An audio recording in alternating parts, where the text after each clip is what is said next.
Hi and welcome to Ion Radio. I'm Ken, and today we are going to be doing an unboxing of the Star Wars Armada Invisible Hand.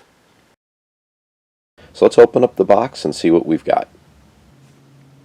Okay, so here's the contents of the Invisible Hand box. I was actually a little surprised by two things. It seems like there's less in these boxes. We know there's no dials. So we have the ship base and the fin that would go with it. The full component list, the normal pamphlet tells you what's on here and everything else. We'll put this list up in a second along with all the typical credits. We have our cardboard, so we have the ship templates, all of the shield dials, tokens, etc. So again, we'll look at this in a second. We've got our whole deck of cards. And here is the Invisible Hand. This is a gorgeous looking Providence cruiser. Let's see if we can get this in here so you can see it. We'll do our normal spin in a second. But this is some great work. You've got the lights on the sides. This is a gorgeous model, and it's a lot bigger than I was expecting it to be. So I'll put a couple ships next to it so you guys can take a look. So here's a comparison size-wise between a couple of the different ships.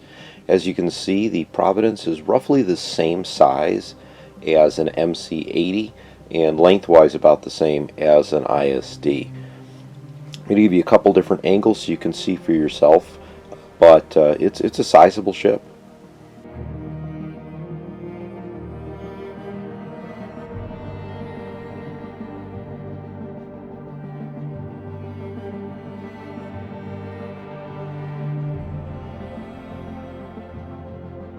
Here it is next to one of the Munificents. Again, just for size comparison, we threw in a Victory Star Destroyer as well.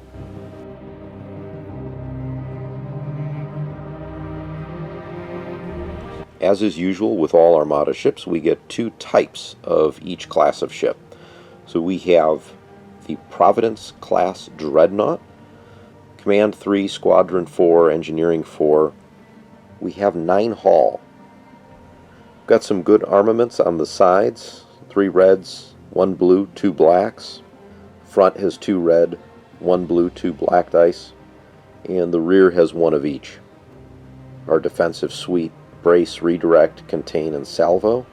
Anti-squadron armament is a blue die. The Providence class carrier, Command 3, Squadron 4, Engineering 4. Got some good armaments on the sides.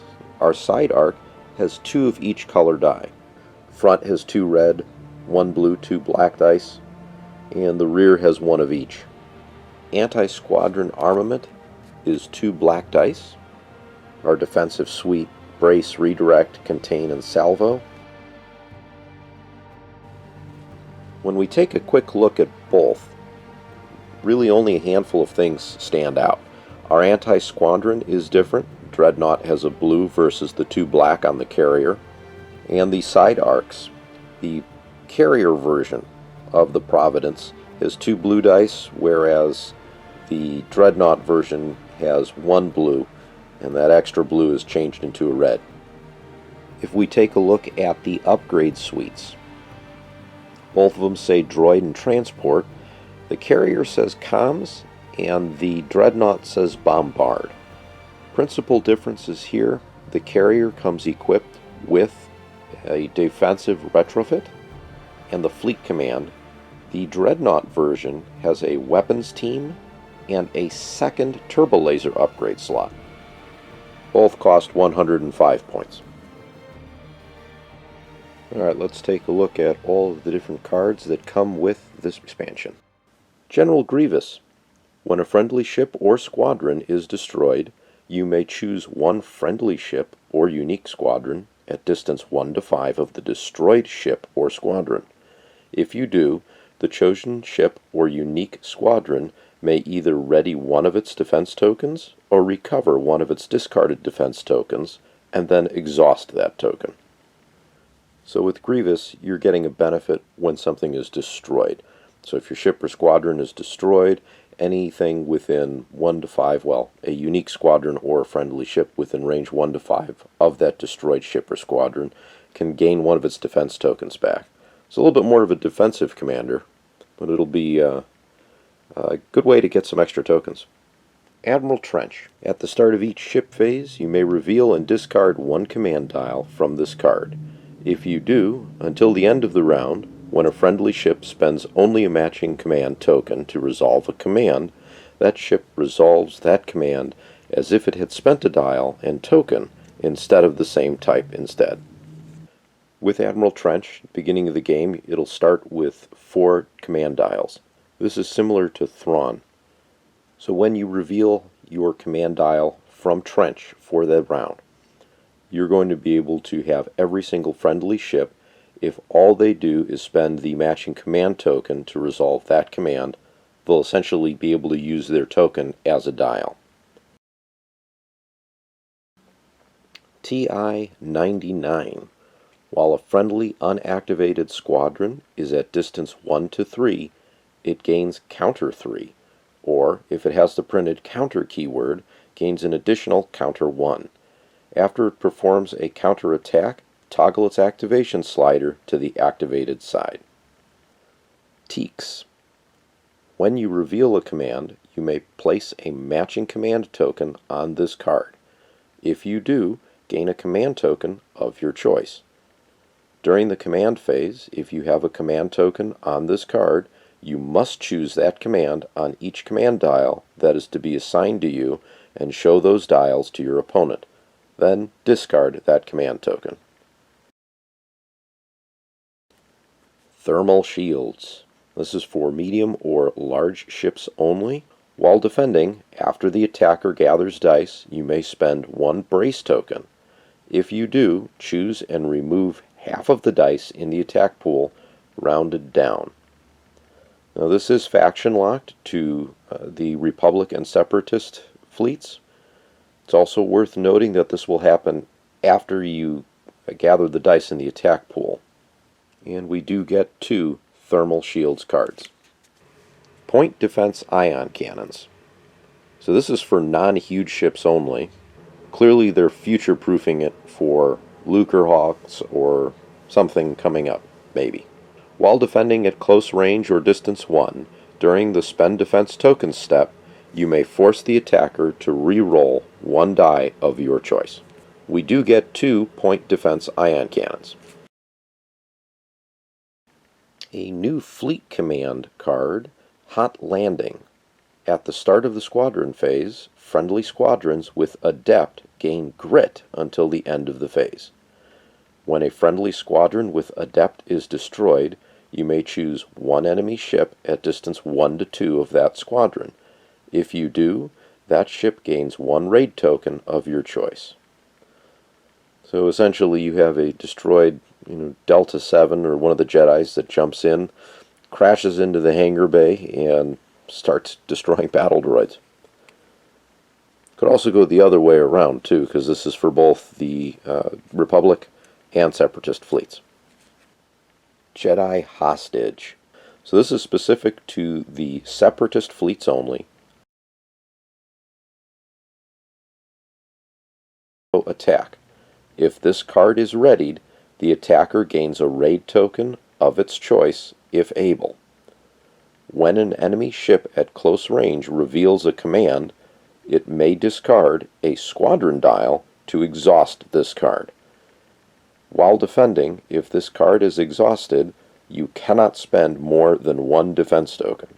This is a card that's seen a lot of discussion on Discord and some of the forums, mostly because once it's exhausted, it cannot be brought back to life.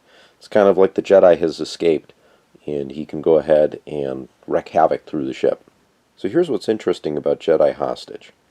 When you are attacking the ship that has the Jedi Hostage, you're gaining raid tokens until you can get close enough to discard a squadron dial and discard Jedi Hostage. Then the Separatist ship is losing out on being able to spend more than 1 defense token. B-2 rocket troopers. While performing a non-salvo attack against a ship at close to medium range, you may exhaust this card. If you do, the defender gains 1 raid token of your choice. While attacking a squadron, you may exhaust this card. If you do, add 1 die of a color already in your attack pool to your attack pool. So for titles, we have Invincible. This is Admiral Trench's ship. You gain 1 defensive retrofit icon in your upgrade bar. That's not bad for 5 points. Invisible Hand. This will be General Grievous's flagship.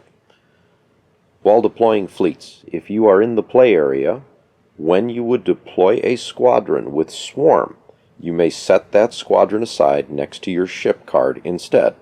You may set aside up to 5 squadrons in this way.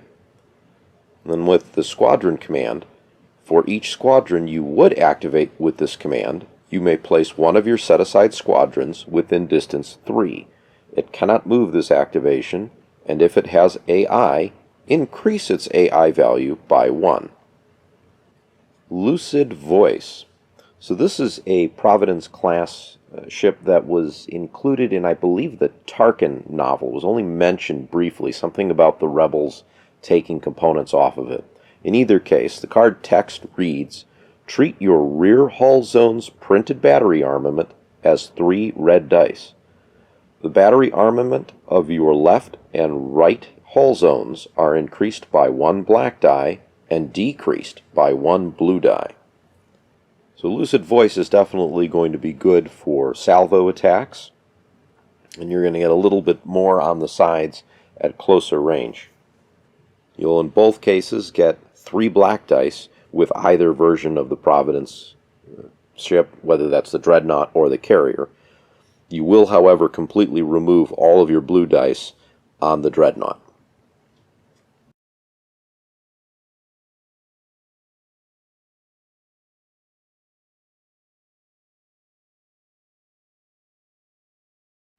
Alright, that's our unboxing for the Invisible Hand. In the comments below, let us know if you've gotten your ship and what you think of this particular model. What upgrades do you think you're going to use in your new fleets? Don't forget to like the video, subscribe to the channel, check us out on Facebook, Twitter, Instagram, and join us on Discord where you can chat with me and John directly. Until next time, I'm Ken, and you've been watching Ion Radio.